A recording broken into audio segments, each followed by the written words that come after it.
Tem mais vacina chegando, viu, Cláudio Humberto? Estamos na ponta da linha com o secretário estadual de saúde de São Paulo, Jean Goristain, que vai falar um pouco sobre a pandemia, fase vermelha, mas já que o Cláudio está falando sobre vacina, vamos começar por aí, então, a nossa entrevista. Secretário, bom dia, obrigado por conversar conosco mais uma vez. Quantas doses aí estão chegando? São insumos que vão gerar quantas doses a mais para o país, hein? Bom dia para o senhor. Bom dia, Pedro. Bom dia a todos os ouvintes da Rádio Bandeirantes.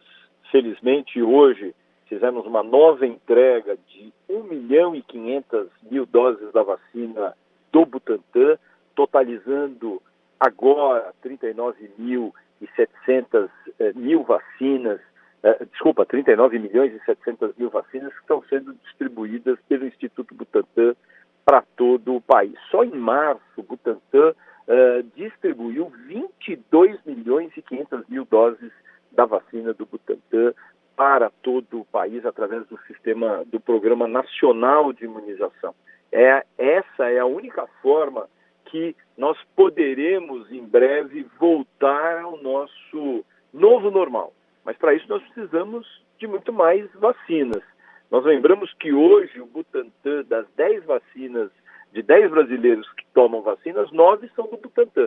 Nós precisamos ter uma celeridade maior de outras vacinas a serem fomentadas e destinadas ao nosso Programa Nacional de Imunização. Secretário, a notícia do fim de semana envolvendo a Coronavac indica que a vacina tem um grau de eficácia maior se a aplicação da segunda dose acontecer mais próximo ao final do prazo recomendado. O fabricante fala de 14 a 28 dias. Quando a aplicação é mais próxima dos 28 do que dos 14, pelo que se tem até agora, porque ainda são estudos preliminares, o resultado da Coronavac é melhor. Isso está sendo considerado agora no Plano Nacional de Imunização e na recomendação que o governo do estado também faz a respeito da vacina? Ela vai ser alongada na sua aplicação da segunda dose, secretário? Nós já havíamos identificado isso de imediato, logo nas primeiras análises, lembrando que nos estudos que foram feitos com mais de 12 mil voluntários, o período entre uma dose e outra era de 14 dias e que havia um aceno de que aqueles que recebessem num prazo maior teriam uma eficácia igualmente aumentada. E foi exatamente isso que fez com que o intervalo das doses entre a primeira e a segunda dose da Coronavac, da vacina do Butantan, fossem passadas para 28 dias. E dessa forma tem sido feito e os resultados também têm sido melhorados. Secretário, bom dia. A gente viu aí no fim de semana um noticiário também informando que o governo chinês tem reticências em relação a essa vacina produzida pela Sinovac e aqui no Brasil, que recebe o nome aqui de Coronavac. Por que isso? Por que essa desconfiança do próprio governo, das próprias autoridades de saúde chinesas em relação à vacina? Cláudio, nós temos que lembrar que todas as avaliações que têm sido feitas, tanto no ponto de vista de qualidade, acompanhamento de estudos clínicos, são feitos pelo Instituto Butantan de uma forma milimétrica.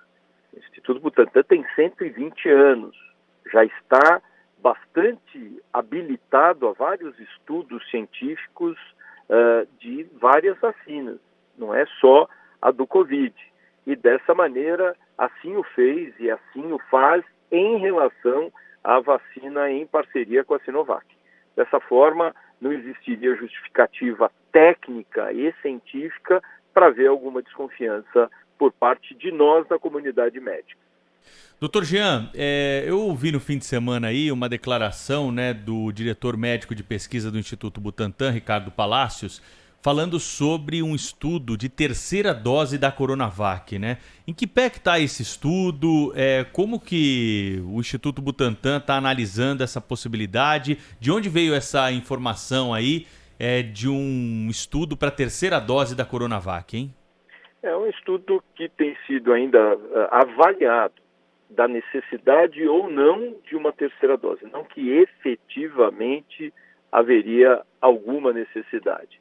Então, esse estudo tem sido traçado e avaliado juntamente com as equipes técnicas, mas ainda nós não temos nenhuma definição, nem se isso vai realmente acontecer, ou se isso acontecer, se algum grupo etário específico, alguma faixa etária específica. Secretário, eu acho que a pergunta hoje que boa parte da população faz, e tenho certeza que os seus amigos, as pessoas com quem o senhor trabalha devem lhe perguntar também quando eu vou me vacinar? Quando? A gente olha e fala, mas será que é maio? Será que é junho? Será que é julho? Será que é agosto? Será que é esse ano? Quais são as contas que a Secretaria Estadual de Saúde faz em termos de cronograma de vacinação para o estado de São Paulo? Todas as vezes que nós vamos distribuir vacinas para o Programa Nacional de Imunização, 22,3% ficam em São Paulo. E é exatamente esse quantitativo que é avaliado na progressão, não só de faixas etárias, como de grupos profissionais e trabalhadores específicos. De toda forma, hoje nós já iniciamos, agora às 8 horas da manhã, a vacinação de um outro grupo etário já de 67 anos e também iniciamos no sábado de trabalhadores da área da educação. Várias outras grupos já estiveram elencados e outras faixas etárias. Portanto, o quantitativo de doses é que faz, e a estimativa dos recebimentos dessas vacinas, sejam elas do Butantan, sejam elas da Fiocruz AstraZeneca, é que definem as estratégias vacinais a serem estabelecidas.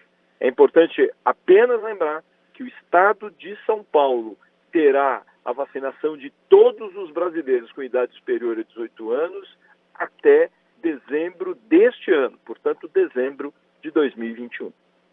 Então, fazendo uma pergunta mais específica, já que hoje a gente começou a vacinação de 67, secretário. Por exemplo, faixa etária de 60, quando terá já sido concluída? Existe essa estimativa? Ela pode ser feita? Nós já temos essa estimativa e, de forma gradual, essas faixas etárias serão divulgadas ao longo dessa própria semana. Secretário, em relação à ocupação de UTIs, de enfermarias, leitos, né, que é a grande preocupação aí para São Paulo avançar de fase, como avançou da fase emergencial para a fase vermelha, apesar de poucas as mudanças aí, já são mudanças importantes, como, por exemplo, a permissão do retorno às aulas, né, para quem está em São Paulo, capital, pela prefeitura, que não liberava na fase emergencial e libera agora na fase vermelha. O que o senhor tem de informação mais atualizada? A situação está melhor aí em relação aos números? Temos um momento mais confortável do que tivemos aí em semanas anteriores? Nós tivemos um decréscimo importante na taxa de ocupação das unidades de terapia intensiva. Nós que chegamos a quase 93% de ocupação na semana retrasada, início da semana passada. Nós já temos hoje uma taxa de ocupação sequenciadamente mais baixa em 84%. Quer dizer, só aí são quase 9 pontos percentuais a menos, o que faz com que nós tenhamos só na redução de pacientes em UTI, cerca de 1.300 pacientes a menos internados no estado de São Paulo todo. Nas unidades de enfermaria, nós temos quase 30 mil pacientes e nós tínhamos um número muito maior desses pacientes, mostrando sim o quanto o faseamento emergencial trouxe uma importante melhora para o sistema de saúde, dando a possibilidade de nós continuarmos dando assistência a todos aqueles que assim o precisarem.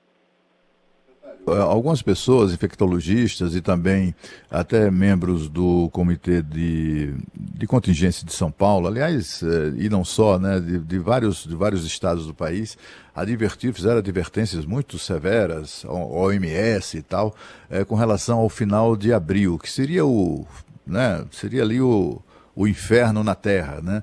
Seria o fim do mundo. Essa previsão catastrófica para o final de abril ainda permanece, ou o senhor acha que, com tudo que tem sido feito, não só do ponto de vista do contingenciamento de atividades, né, do isolamento social, do distanciamento e de vacinação, isso pode ser considerado que é uma questão superada? Cláudio, se as medidas não tivessem sido instituídas, seguramente nós teríamos realmente um drama muito maior do que nós vivemos nas semanas anteriores.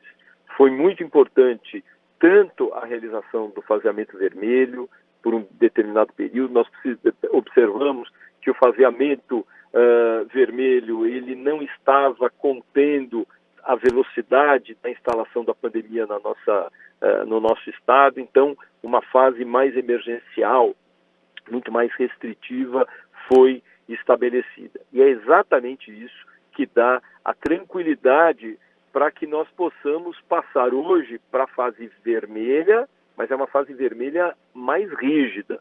Mas isso não quer dizer que baixamos a guarda.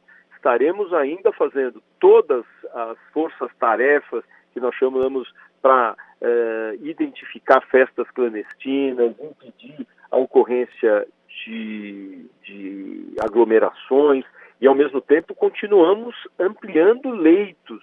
Os leitos, por exemplo, que nós, essa semana, já abrimos um outro hospital de campanha aqui em São Paulo, o Hospital Santa Cecília, que na sua primeira fase terá 60 leitos, 20 deles voltados para unidades de terapia intensiva e, ao longo das próximas semanas, terá um número de 180 leitos, sendo que desses 180 leitos, 36 deles serão voltados para a atenção em unidades mais complexas. Então, dessa maneira, continuamos muito atentos, continuamos muito vigilantes para garantir que a nossa população tenha assistência à saúde. Secretário, aulas presenciais estão sendo retomadas hoje em muitos municípios do estado de São Paulo, incluindo a capital paulista. Como secretário de Saúde, a sua recomendação para os pais que nesse momento estão na dúvida, isso passa pela cabeça de todo mundo. Será que eu deixo meu filho em casa e privo a criança do convívio social ou mando para a escola e aí aumento o risco de algum tipo de contaminação? Como é que o senhor pode ajudar os pais que passam por esse momento, por essa dúvida, secretário? Nós temos que entender que o aparelho escolar ele é um aparelho extremamente seguro.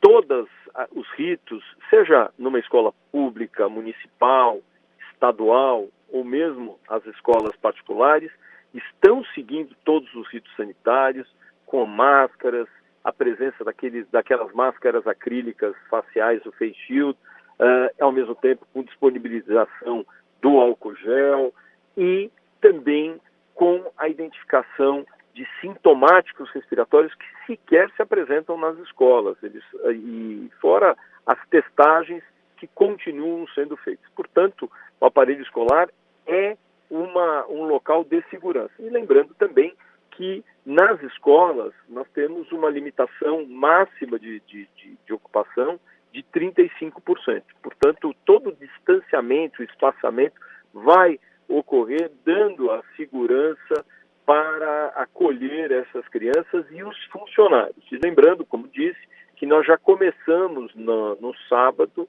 a vacinação dos trabalhadores da educação, sejam eles os trabalhadores que estão diretamente relacionados às crianças, mas também aqueles que trabalham na escola, garantindo dessa forma que haja uma proteção ainda maior para todos aqueles que precisam e realmente precisam levar os seus filhos à escola.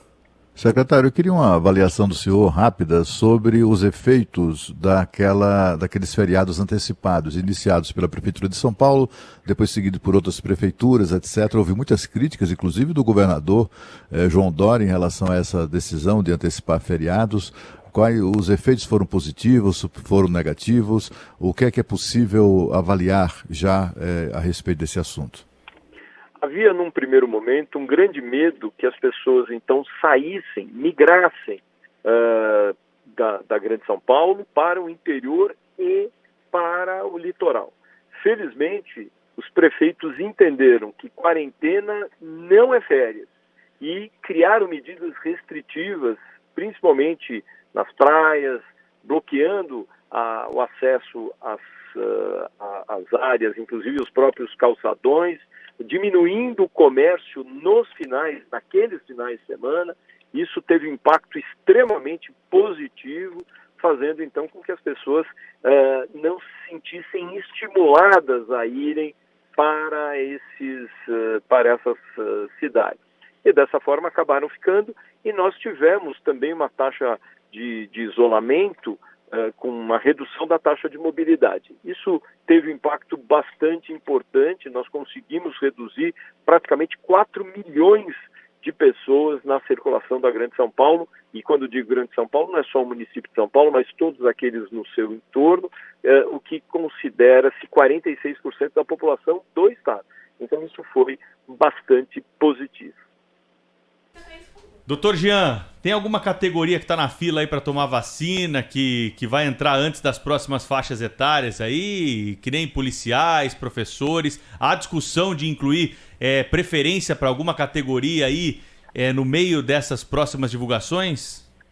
Nesse momento ainda não. Nós temos o desejo da celeridade para os idosos, para nós atingirmos 60 anos em breve e logo iniciarmos a comorbidade, que é uma das grandes preocupações que nós temos, uma vez que também aqueles que têm doenças crônicas, especialmente algumas doenças e principalmente doenças que são descompensadas, têm maior risco e chance de desenvolver agravamento da própria Covid. Obrigado pela entrevista ao vivo aqui para a Rádio Bandeirantes. Conversamos com o Giancarlo Gorenstein, secretário estadual de Saúde de São Paulo. Entrevista que está na capa do portal UOL também, o maior portal de notícias da internet brasileira. Secretário, um abraço, hein? Bom trabalho, até a próxima. Um abraço, Pedro, Cláudio e Thaís. É sempre muito bom conversar com vocês. Um grande abraço. Rede Bandeirantes de Rádio.